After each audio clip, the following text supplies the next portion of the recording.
بسم اللہ الرحمن الرحیم۔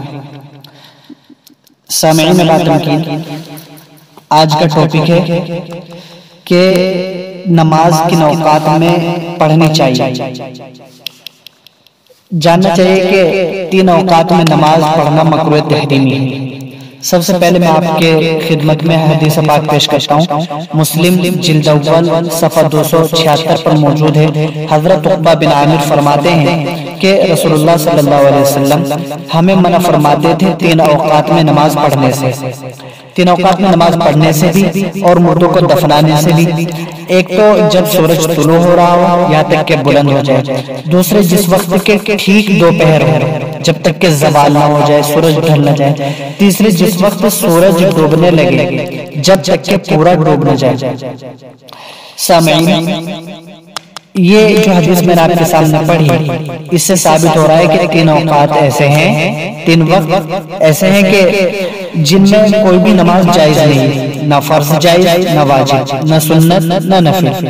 کون کون سے ہیں وہ وقت؟ نمبر 1 طلوع آفتاب یعنی سن رائز، سورج نکلنے کا وقت۔ نمبر 2 زوال آفتاب یعنی جب سورج بالکل بیچ میں ہو۔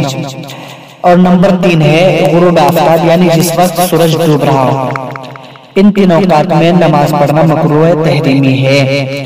حضور علیہ السلام نے ان اوقات میں نماز پڑھنے سے منع فرمایا ہے، اور کسی نماز کو اور کسی دن کو اس ممانعت سے خاص نہیں کیا کہ یہ نفل نماز کے ساتھ ہے یا فرض کے ساتھ، مطلقاً فرمایا ہے۔ لیکن اس صریح صحیح مرفوع حدیث کے خلاف غیر مقلدین کا کہنا ہے کہ تحیۃ المسجد ان 3 اوقات میں اور مطلقاً نوافل جمعے کے دن زوال کے وقت پڑھنے جائز ہے۔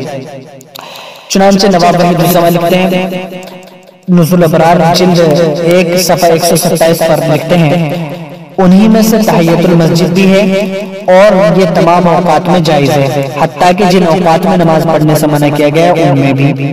اور ثناء اللہ مرسلی صاحب لکھتے ہیں، مگر زوال کے وقت جمعے کے روز نفل وغیرہ پڑھنی جائز ہے۔ فتاوی ثنائیہ جلد 1 صفحہ 544 پر موجود ہے۔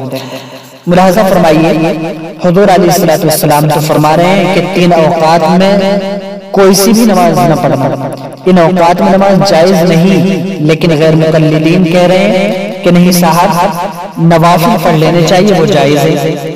سامعین، فیصلہ فرمائیے کہ حضور علیہ السلام کی ایک چیز کو منع کر دینے کے بعد اس کے کرنے کا فتویٰ دینا یہ حدیث کی موافقت ہے یا مخالفت؟ اللہ تعالیٰ سمجھنے کی توفیق عطا فرمائے۔